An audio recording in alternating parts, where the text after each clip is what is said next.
Alhamdulillah, wa salatu wa salam Rasulina sallallahu alaihi wasallam. Falenderojmë Allahun azza wa jall, salat e selam me qofshin pejgamberit Muhammed alaihi salatu wa salam. Vëllezër nderuam, do të fillojmë me serinë e rrethë të ligjëratave që kanë të bëjnë me çështje shumë të rëndësishme, ajo është pra besimi i besimtarit e muslimanit karshi Allahut subhanahu wa taala. Që besimi i muslimanit, tauhidi, akideja e muslimanit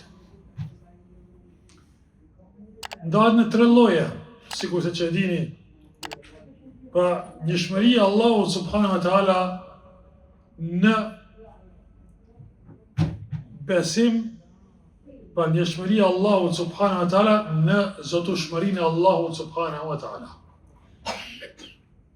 Me njëshmëru Allahun do të thotë pra në krijimtarinë e tij, në furnizimin e tij, se është një Zot i cili na ka krijuar neve dhe askush tjetër post tij. Është vetëm Allahu i cili na furnizon neve dhe askush tjetër post tij. Pra, që kanë të bëjnë me besimin ton karshi Allahut subhanahu wa taala. Dhe këtu besimtarët edhe jo besimtarët e besojnë që është një Zot i cili i furnizon, është një Zot i cili i dhuron atyre jetë, është një Zot i cili u merr shpirtin e kështu me radhë.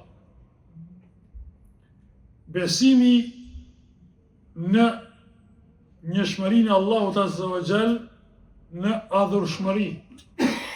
Pra ta njëshmërojmë Allahun azza wa jall në adhurshmëri, këtu është dallimi pra mes besimtarëve edhe jo besimtarëve apo mushrikëve. Se besimtarët e njëshmërojnë Allahun azza wa jall në adhurshmëri, në adhurim, i përkushtojnë me ibadet, i përkushtojnë vetëm Allahut subhanahu wa taala dhe askujt tjetër. I bëjnë ibadet vetëm Allahut azza wa jall, sepse ata përderisa e njohin dhe e dinë dhe besojnë që është një Zot i cili ka krijuar, edhe adhurojnë vetëm këtë Zot i cili ka kriju. Dhe nuk i bëjnë shirk Allahut dhe nuk adhurojnë dikë tjetër i cili nuk i ka adhuruar ata, dhe as i cili nuk i furnizon ata. Dhe pjesa e tretë e besimit, të besimtarit, të besimit të islamit që na ka ftuar Allahu azza wa jall, është besimi në emrat dhe cilësitë e Allahut subhanahu wa taala. E për këtë ne pra e kemi edhe temën dhe serinë e ligjëratave. Ku do të flasim rreth njëshmërimit të Allahut azza wa jall në emrat e tij. Ta njohim Allahun subhanahu wa taala përmes emrave të Allahut azza wa jall. Allahu subhanahu wa taala nuk njihet ndryshe vetëm se përmes emrave dhe cilësive të Allahut azza wa jall. Dhe për këtë çështje Allahu subhanahu wa taala e keni parë ku ta lexoni Kur'anin. Po që nga fillimi, që nga Al-Fatiha, me njëherë fillojmë me emrat e Allahut subhanahu wa taala. Alhamdulillahi Rabbil alamin. Falënderimi i takon, me njëherë fjala e dytë, Allahut, lillahi, Allahut, Rabbil alamin, Zotit të botëve. Allahu, e përmendëm Allahun dhe përmendëm me një emrin tjetër të Allahut azza wa jall, Zotit të botëve. Ar-Rahman, Ar-Rahim, ajeti 2. Mëshirëplotit, mëshiruesit. E kështu me radhë. Dhe sa ajetet e Allahut azza wa jall fillojnë për ato sura dhe përfundojnë ato sura me emrat e Allahut, duke falendëruar Allahun dhe duke treguar për emrat dhe cilësitë e Allahut subhanahu wa taala. Dhe kjo, vëllezër të dashur, Kurani është i mbushur dhe shpesh përmenden emrat dhe cilësitë e Allahut azza wa jall vetëm që robët të njoftohen me krijuesin e tyre. Ta njohin Allahun azza wa jall. Andaj, vëllezër të dashur, pra, ky serial i ligjëratave me emrat cilësitë e Allahut subhanahu wa taala është prej lëmive më të rëndësishme të fesë islame, më të vlefshme të fesë islame. A dini pse? Sepse vlera e diturisë mirët varësisht nga ajo se çka është duke mësuar në atë lëmi.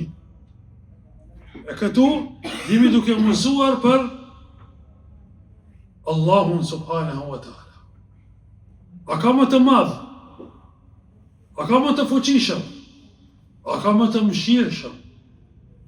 A ka më mëdhërues, më falës, se sa Allahu subhanahu wa ta'ala? Andaj, edhe vlera e këtyre mësimeve është atë që vleshme sa është i vleshëm vetë Allahu subhanahu wa ta'ala. Dhe i shejt Allahu subhanahu wa ta'ala. Andaj o vlezër, në shumë vende në Kur'an përmenden emra dhe cilësitë e Allahu subhanahu wa ta'ala, vetëm se vetëm në njoftojnë me Allahun azza wa jall dhe të na lidhin me Allahun subhanahu wa ta'ala. Andaj, Allahu azza wa jall cilësohet me cilësi të plota, e jo të mangëta. Allahu subhanahu wa ta'ala i takojnë emrat më të bukura, më të plota, më të mira. Vlera e kësaj diturie, pa që shtam krahas me diturit tjera, është pra vlera më e madhe, dituria më e madhe dhe më e shejt, sepse që shtam pa jemi duke mësuar për Allahun subhanahu wa ta'ala. Njeri nuk ka mundësi me pas lumturi dhe rahati dhe begati dhe as mirësi pa e njohur Zotin e tij. Pa e njohur krijuesin e tij, nuk ka mundësi me pas kënaqësi dhe rahati në këtë botë dhe botën tjetër pa e njohur Allahun azza wa jall. Imam Ibn Taymiyyah rahimahullah, ku i shpjegon atë për këtë çështje, thotë se kjo dituri, për dituria e emrave dhe cilësive të Allahu subhanahu wa ta'ala, arrijet të njohet Allahu subhanahu wa ta'ala përmes cilësive dhe përmes përshkrimit që ka përshkruar Allahu azza wa jall vetveten e tij në Kur'an apo në gjuhën e pejgamberit Muhammed sallallahu alaihi wasallam. Kur kjo dituri, njohja Allahu subhanahu wa ta'ala, arrin të depërtoj në zemrat tona, mishërohet kjo dituri në zemrat tona, në trupin ton, atëherë fillon pra bindja ndaj Allahut subhanahu wa ta'ala. Fillon frika prej Allahut azza wa jall, prej dënimit të Allahut, prej ndëshkimit të Allahut, prej hidhrimit të Allahut azza wa jall. Aktivizohet imani. Fillon dashuria ndaj Allahut subhanahu wa ta'ala. Fillon madhrimi i dispozitave të Allahut subhanahu wa ta'ala. E dim që Allahu azza wa jall po na njeh, po na sheh, po din çdo gjë për ne. Edhe jemi i afërm me Allahun subhanahu wa ta'ala. E dyta, se përmes emrave të cilësive të Allahut azza wa jall, i njohim edhe dispozitat e Allahut subhanahu wa ta'ala, ndalesat e Allahut azza wa jall. Dim se kush ne i ka sjell këto dispozita, kush ne pas ka ndaluar këto ndalesa, dhe pse duhet pra Allahu azza wa jall të madhrohet dhe të adhurohet. Andaj vëllezër, është shumë e rëndësishme pra kjo dituri. Do të mundohemi në pika të shkurta të ju shpjegojmë edhe pse të mësohet dituria e emrave të Allahut subhanahu wa ta'ala. Pse është kaq e rëndësishme, do të mundohem pra në pika të shkurta që në këtë hyrje sonte që e kemi t'ja sqarojmë. E para vëllezër të dashur prej shumë pikave të rëndësishme është se pjesa e cila lidhet me besimin dhe Allahut subhanahu wa ta'ala përfshin pra këtu rregullat që i ka vendosur Allahu azza wa jall në librin e tij. Dhe rregullat që na i kanë shpjeguar këto rregulla të nxjerrura nga Kur'ani dhe nga Suneti selefët. Dhe kanë vendosur pra dispozita, kanë vendosur rregulla se si të besohen dhe si të kuptohen këto emra. Pra emrat e Allahut Azza wa Jall nuk është që kuptohen çdo kush që siç don me kuptu sipas hamendjes së tij, jo, për ka rregulla. Këto rregulla ne kanë sharuar neve selefët, pra dietarët e më hershëm, që i kanë përfituar këto, i kanë nxjerrur këto rregulla nga Kur'ani dhe nga suneti i pejgamberit sallallahu alaihi wasallam, dhe ne kanë sjell neve se si të interpretohen, si të shpjegohen dhe si të kuptohen në formën më të mirë emrat dhe cilësitë e Allahut subhanahu wa taala.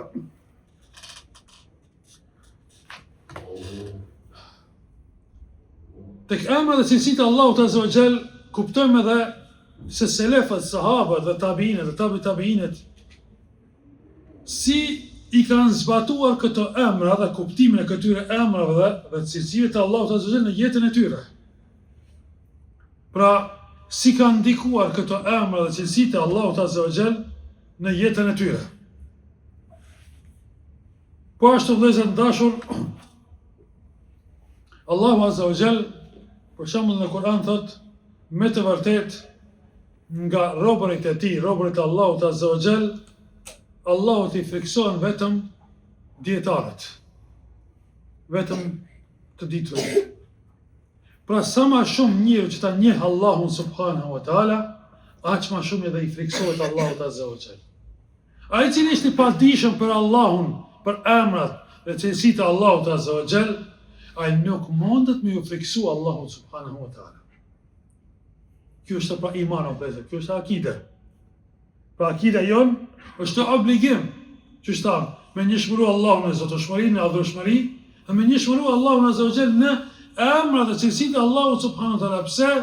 Sepse nuk ka mundësi që dikush me u friksu Allahut azza wa jall pa njoft krijuesin e tij.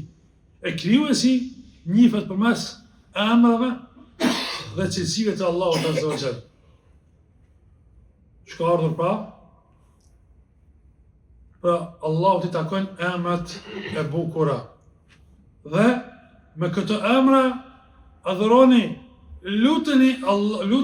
luteni tek Allahu subhanahu wa taala.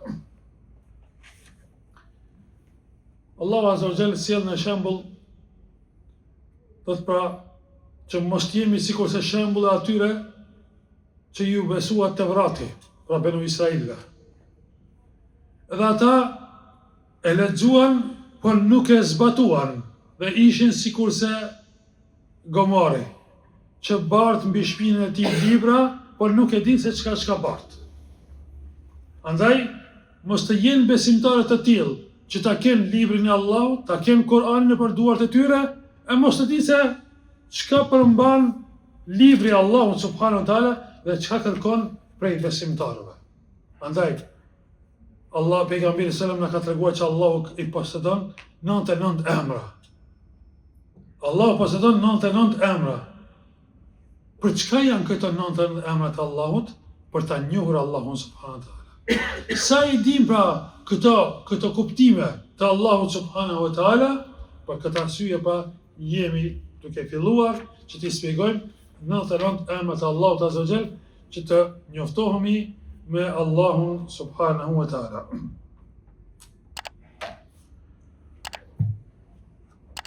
Njohja e Allahut azza wa jall nëpërmjet emrave dhe cilësive të Allahut subhanahu wa taala e shton imanin, e shton bindjen, e shton sinqeritetin me Allahun subhanahu wa taala.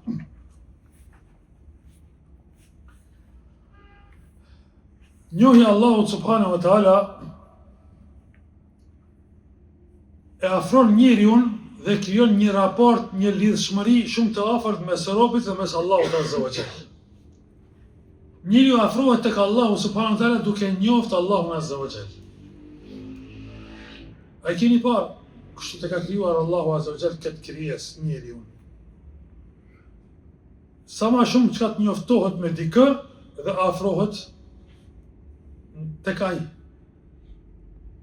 Kur nuk e njeh dikë, edhe nuk afrohet tek ai. Edhe njëjtë edhe në raport me krijuesin e tij. Sa më shumë që njeriu ta njeh krijuesin e tij, afrohet edhe tek Allahu subhanahu wa taala. Dhe ky afrim nuk është sikur se afrim i krijesës me krijesën, kur ta njeh që afrohet, ka mundësi ai tjetri mos mu afru. E tek Allahu azza wa jalla është ndryshe. Sa më shumë njeriu që të afrohet tek Allahu azza wa jalla dhe të krijon raporte lidhje me Allahun subhanahu wa taala, në afërsi me Allahun azza wa jalla, duke njoftë Allahun subhanahu wa taala, duke njoftë emrat e Allahut azza wa jalla, duke adhuruar Allahun përmes këtyre emrave të cilësive, Allahu azza wa jalla afrohet tek robi. Edhe don robin e tij, edhe ndihmon robin e tij, edhe përkrah robin e tij, edhe i përgjigjet robit të tij, edhe asesi nuk bezdiset pe robit të tij, në të kundërtën me njeriu. Në të kundërtën me njeriu, sa më shumë që të afrohesh te dikush, dhe sa më shumë që të shtohen kërkesat tek ai njeri, fillon më bezdisja dhe mërzia dhe largimi më pas, dhe ftofja e raporteve. E kundërta me Allahun subhanahu wa taala, sa më shumë që të afrohesh tek Allahu azza wa jall, sa më shumë që të kërkosh tek Allahu, sa më shumë që të insistosh në lutjet tua tek Allahu subhanahu wa taala, aq më shumë bësh i dashur tek Allahu azza wa jall. Dhe të don Allahu subhanahu wa taala, dhe të përgjigjet edhe më shumë Allahu subhanahu wa taala. Ndjesia e robit që krijohet përmes emrave të Allahu subhanahu wa taala është një ndjesi e veçantë tek zemra, tek shpirti i tij. Sjell qetësi dhe rahati shpirtërore. Sa më shumë që ta njeh Allahun subhanahu wa taala. Njohja e emrave të Allahut azza wa jall ndikon pozitivisht edhe tek psiqika e njeriut. Jo vetëm shpirtërisht, por edhe tek psiqika. Kur ndikon pozitivisht te psiqika, ky njeri do të jetë më i përgatitur për te kalimin e fatkeqësive, për te kalimin e sprova që i ka në dunja. Se kur e njeh që Allahu azza wa jall është i urti. Pra, Allahu nuk vepron asgjë për së koti. Por çdo gjë që vepron Allahu subhanahu wa taala ka një urtësi, edhe sprovën që ta kanë dërguar, apo me një fatkeqësi që je sprovuar. E ka një urtësi Allahu subhanahu wa taala për ty, dhe është për të mirën tënde, është pastrim prej mëkateve, është afrim tek Allahu subhanahu wa taala e shumë mirësi të tjera. Kur e din robi që Allahu azza wa jall asgjë nuk vepron për së koti. Por Allahu në çdo veprim që vepron, Allahu ka urtësi. Allahu ka urtësi, ka hikmet në të. Edhe din besimtar që çka do që e godet atë, ai duron dhe është për të mirën e tij. E kjo arrihet përmes njohjes së emrave të Allahut subhanahu wa taala. Ku e dim që e mira dhe e keqja vjen prej Allahut subhanahu wa taala, ndryshe qetësohet psiqika dhe zemra e besimtarit.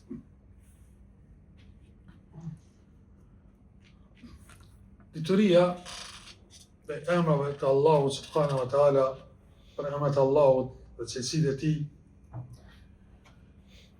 bjell edukat dhe turp në zemrën e besimtarit ka shi Allahut subhanahu wa taala. Dhe Imam Ibn Qayyim el-Jauziyja thot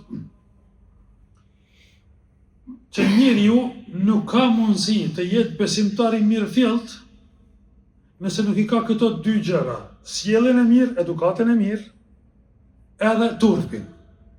E këto përfitohen përmes njohjes së Allahut subhanahu wa taala. Këto përfitohen sjellja e mirë, edhe turpi, friga, pastaj që më turpru për Allahut azza wa jall, se Allahut është sheh, Allahu e din. Andaj edhe besimtarët e tjerë pra më i kujdesshëm gjatë sjelljes së tij, gjatë lëvizjeve të tij. Dhe do të jetë me edukat të lartë, do të jetë i sjellshëm qoftë me njerëzit, se nuk i hyn në hak atyre, qoftë me Allahun subhanahu wa taala, qoftë ndaj vetvetes së tij. Sepse ka turp për Allahut azza wa jall. E kjo arrihet vetëm përmes 3 gjërave. nuk arrihet ndryshe. Përmes njohjes së Allahut, përmes emrave të Allahut Azza wa Jalla, cilësive të tij. E dyta, përmes njohjes së dispozitave të Allahut, halalit edhe haramit. Pra, këtë që për njohë, tash të përmes emrave të cilësive të Allahut, të shumë se çka na ka ndaluar dhe çka na ka urdhëruar ky Zot. Edhe e treta, përmes gatishmërisë të përfilës së urdhave të Allahut Azza wa Jalla. Sa je i gatshëm ti me zbatu fenë e Allahut subhanahu wa taala, aq do të kesh turp edhe afërsi, edhe edukat, edhe sjellje me Allahun subhanahu wa taala. Për mirësive të njohjes së emrave të Allahut Azza wa Jall është që njeriu do të jetë ma vigilant dhe ma sy hapur ndaj të metave të tij. Se po ashtu thot Imam al-Qayyim al-Jauziyja, se njeriu nuk mundet me njoft të metat e tij, sikurse zilinë, mendjemadhsinë, e që këto të din zilia, mendjemadhësia, hidhrimi dhe epshet, këto janë thot 4 bazat e kufrit. 4 bazat e kufrit, 4 bazat e daljes nga feja Allahut subhanahu wa taala, 4 bazat e mohimit të Allahut Azza wa Jall. Pra, mendjemadhësia, zilia, hidhrimi edhe epshet. Këto janë 4 bazat e kufrit. E thot njeriu pra, nuk mundet mu njoft, pra me njoft këto si të meta, hidhrimin, zilin, mendjemadhësin, nuk i sheh si të meta nëse nuk e njeh Zotin e tij. E këto janë sëmundjet e zemrës që e shpihen më së pari njeriu në mëkate, e pastaj domethënë edhe në mohimin e mirësive të Allahut Azza wa Jalla, në mohimin më pas edhe të imanit. E besimtari kur e din që është i mangët, ai nuk ka mundësi me qenë mendjemadh. Besimtari kur e din që Allahu jep kujdon për të mirave të tij, për pasurisë të tij, ai nuk ka zili se e din se ky është pra caktimi i Allahut subhanahu wa taala. Edhe kështu që do të jetë pra më larg edhe mëkateve të Allahut Azza wa Jall, edhe më larg padyshim edhe kufrit dhe mosbesimit.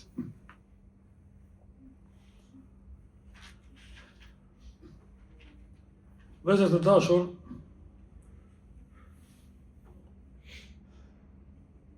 a njëri i cili e njeh Allahun subhanahu wa taala, asgjë nuk humb. Ai i cili nuk e njeh Allahun subhanahu wa taala, atëherë pa parasysh sa ka arrit dituria e tij, ajo më e çmueshmja i ka ikur. Nuk krahasohet dituria e njohjes së Allahut subhanahu wa taala me asnjë dituri tjetër. As me dituri tjera, lëmi tjera pra thamë pra din fetare, jo më lëmi tjera, qofshin ato shkencore, shoqërore, etj. Sepse njohja Allahut, njohja krijuesit është mbi të gjitha. Ajo të rregullon çështjen e kësaj bote edhe botës së tjetër. Nëse njeriu ka mësuar diçka dhe ka studiuar dhe nuk ka njoft Allahun subhanahu wa taala, atëherë çfarë dobi do t'i bëjë tek Allahu subhanahu wa taala në ditën e gjykimit nëse ai nuk ka njoft Allahun azza wa jall. Elusim Allahun subhanahu wa taala të na dhurojë dituri të dobishme dhe të na bëjë dobi nga ajo që na ka mësuar Allahu subhanahu wa taala. Andaj vëllezër, pra kjo ishte vetëm një hyrje rreth kësaj lëmie dhe rreth kësaj diturie se njohja me Allahun subhanahu wa taala mbi të gjitha të krijon një lidhje, dashurie me Allahun subhanahu wa taala. E që asnjë dashuri nuk është sikurse dashuria Allahut azza wa jall. Nuk ka sen më të mirë dhe kënaqësi më të madhe se sa dashuria Allahut azza wa jall. Pa parasysh vujtjet dhe problemet që ka mund të ketë dikush, qofshin ato trupore, fizike, telashe të ndryshme, derte të ndryshme, sëmundje, e tjerë. Kur shpirti i tij, zemra e tij është e mbushur me iman dhe mbështetet tek Allahu subhanahu wa taala, nuk ka mundësi që ky njeri të thehet dhe të dëshpërohet pa parasysh vujtjeve. Kjo na kujton edhe fjalën e Sheikhul Islamit Ibn Taymija, cili ka thonë: çka po kërkojnë të arrin armiqtë e mi me mua? Çka po kërkojnë? Kur unë gjennetin Allahut Azza wa Jalla kam në zemër, pa dashuria ndër Allahu subhanahu wa taala është në zemër. Edhe nëse e burgosin, ai është i lidhur me Allahun subhanahu wa taala.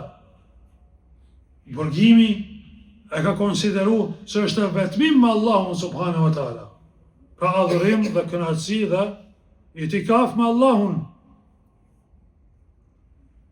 E nëse më largojnë nga ky vend, atëherë është turizëm në rrugt të Allahut subhanahu wa taala, me falendëru Allahun azza për mirësitë e tij të ndryshme që shoh. Nëse më vrasin, kjo është pra shahidlak, mëra dëshmor në emër të Allahut subhanahu wa taala.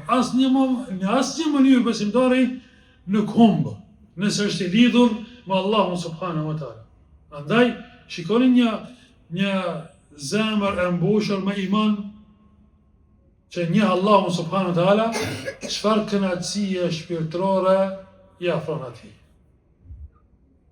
Dhe sot kemi parë domethënë atë inserte të ndryshme që njeriu vdes, do të me tortura të ndryshme, nuk pranon me i bërë kufër dhe mos besim Allahut azza wa jall, vetëm se duke thënë la ilaha illallah, la ilaha illallah, la ilaha illallah. Pse? Sepse zemra e tij është e lidhur fort me Allahun subhanahu wa taala. Gjë që i bën ballë edhe gjitha vujtjeve, gjitha problemeve, gjitha derteve, sepse ky e ka njohur Allahun azza wa jall. Dhe këtu e kemi qëllimin, o vëllezër të dashur, që ne ta njohim krijuesin ton, ta njohim Zotin ton, ta njohim Allahun azza wa jall, ta njohim se kush është falës, kush është mëshiruesi, kush është furnizuesi, kush është ai plot fuqishmi, kush është ai i cili hakmirat, kush është ai i cili dënon dhe shpërblen. Andaj vëllezër, kur ta njohim Allahun subhanahu wa taala, ndryshe do të jetë edhe ibadeti ynë, ndryshe do të jetë edhe sejdja jonë, ndryshe do të jetë edhe leximi ynë kur ta lexojmë El-Fatihan apo kur lexojmë Kul huwallahu ahad, Allahu samad, lam yalid wa lam yulad wa lam yakul lahu kufuwan ahad. Elusim Allahun azza wa jall na dhuroj ditoritë të dobishme, të na bëjë dobi nga ajo çka do të na mësojë dhe çka na ka mësuar Allahu subhanahu wa taala. Amin, amin. Elhamdulillahi rabbil alamin. Allah